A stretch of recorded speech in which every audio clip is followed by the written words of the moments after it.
أول شيء ألف مبروك للشعب العراقي أجمع وللاتحاد العراقي وللاعبين. عندي بسيط، الحوت الأزرق صور جيم وراح يدخل من الأوراق. احنا لو وياكم واحد، احنا لو وياكم. شلونك؟ مبروك على الفوز.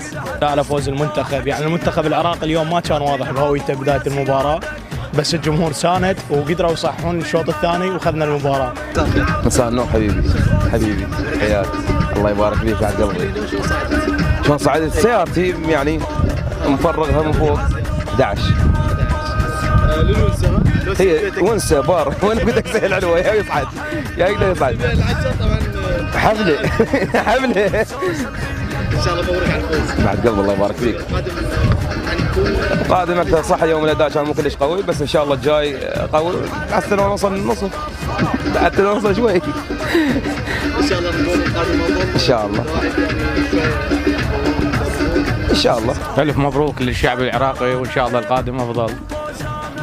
بس اكو شويه هفوات، وايمن ما يحتاج، هو ايمن مصاب، شلون تنزله؟ كانت الاجواء حلوه، الشعبين متفقين ومتفاهمين وواحد يحب الثاني.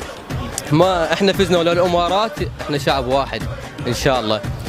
ويعني عانينا بصعوبه بالمنتخب العراقي هذه المباراه، يعني ما توقعنا هذا الفوز المنتخب العراقي، وان شاء الله للافضل نشوفه، نريد للافضل، لان اداء مو ذاك الاداء بصوره صحيحه.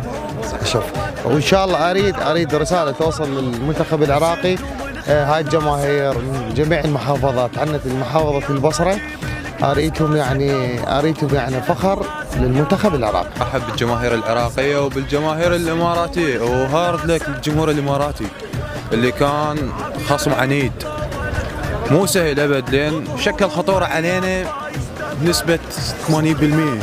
كل الهلا بك عيني. عين غطا عين فراش. عين غطا عين فراش، نعم.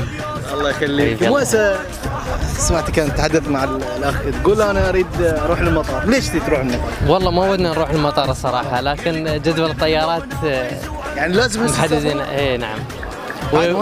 ولا ما شبعنا من العراق، ما شبعنا من البصره. الله يخليك. الله طال عمرك، الفوز واحد ان شاء الله. الفوز واحد والقلب واحد، انتم فايزين ترى نحن نعتبر فايزين. والله صح. طال عمرك. الله يحفظكم ان شاء الله. بسم الله الرحمن الرحيم. اليوم الفريق العراقي حد دقيقة 65 لم يفعل أي شيء، لكن من بدل ميمي عاد النظام المنتخب كله وانقلبت الموازين، وهذا السيناريو تكرر ب 1985. كريم صدام من سجل الهدف بالدقيقة 85 بالطائف، نفس السيناريو. والحمد لله الشكر اليوم فرحوا، مو أقول لك 50 مليون عراقي. شلون شفت اللعب اليوم من قبل منتخبنا؟ والله المباراة صراحة كانت جميلة يعني. أنا عن نفسي شفت أن منتخبنا صراحة قدم مباراة كبيرة، لكن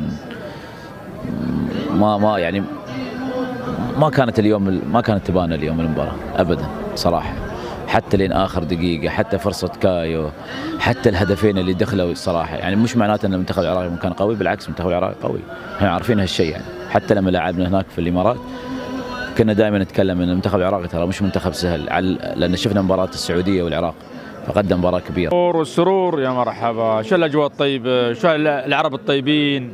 اي والله صراحة استانسنا اليوم في العراق، وفوزنا وفوزكم واحد. الله يخليك. اي نعم، اي نعم. طبعا متواحد بين البلدين. الله يطول عمرك.